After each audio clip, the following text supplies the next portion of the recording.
chasseur prit au piège un petit oiseau couleur jaune, un serin. Il allait le tuer pour le faire cuire car il était tiraillé par les cris de son corps, en dépit de la maigre prise, lorsque le petit oiseau s'adressa à lui. « Regarde-moi, vois, je suis minuscule et maigre. Tu ne feras de moi qu'une bouchée.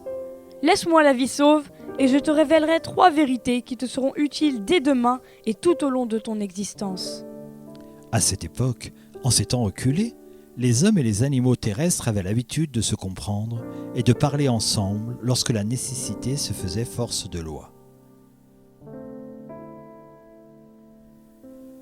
Comment te croirais-je ? Ce n'est qu'une ruse, un mensonge éhonté de ta part pour avoir la vie sauve. Non, non, je t'assure. Je te dirai la première vérité lorsque je serai encore dans ta main. La deuxième, une fois perché sur ton épaule, tu pourras toujours m'attraper facilement. Et la troisième, dès que je serai là-haut sur la branche dans l'arbre, toujours à ta portée. Le chasseur jugea le marché équitable. C'est d'accord, fais-moi entendre la première vérité. Si tu perds quelque chose, tu ne dois jamais le regretter, car la vie doit aller de l'avant et non s'encombrer du passé.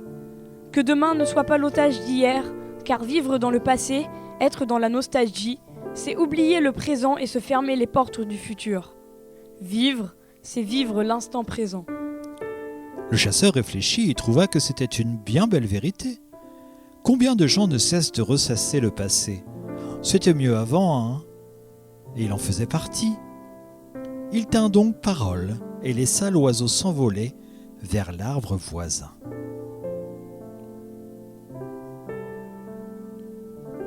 Si l'on te raconte quelque chose d'absurde ou d'invraisemblable, refuse toujours de le croire, à moins que l'on t'en donne une preuve éclatante. Fais confiance, mais vérifie par toi-même et multiplie tes sources. Le chasseur acquiesça avec force, car combien de ses semblables ne prennent plus le temps de réfuter, de vérifier, d'argumenter et d'arrêter de vivre des abrégés du vrai.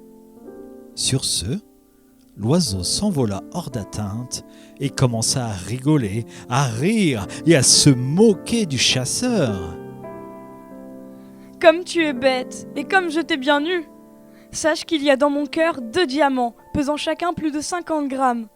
Non seulement si tu me tuais, ils étaient à toi, tu serais riche et en plus tu te serais fait plaisir en te délectant de ma chair tendre et parfumée. Mais tu m'as laissé partir. » Fou de rage, le chasseur s'en arracha les cheveux en regrettant de ne pas avoir tué l'oiseau. Puis il dit au serin : « Je le savais, tu vois, la vie n'est qu'un mensonge, mais au moins tu as la vie sauve. En contrepartie, révèle-moi au moins la 3e vérité. » Pourquoi faire, puisque tu n'es qu'un idiot qui ne met pas en pratique ce que nous venons de dire ? Je t'avais dit de ne jamais rien regretter, et tu regrettes déjà ton geste de m'avoir libéré. Je t'avais dit de ne pas croire des choses invraisemblables, et tu as cru qu'un petit oiseau comme moi, qui ne pèse pas plus de 15 grammes dans ta main, peut renfermer 2 diamants de 50 grammes. Pauvre fou ! Mais voici tout de même la 3e vérité qui te concerne plus que tout autre et concerne tous tes semblables. La convoitise, la cupidité, la jalousie aveuglent le cœur des hommes, et ce sont par elles que vous êtes tous abusés. Sur ces belles paroles, le petit serin s'envola à tout jamais.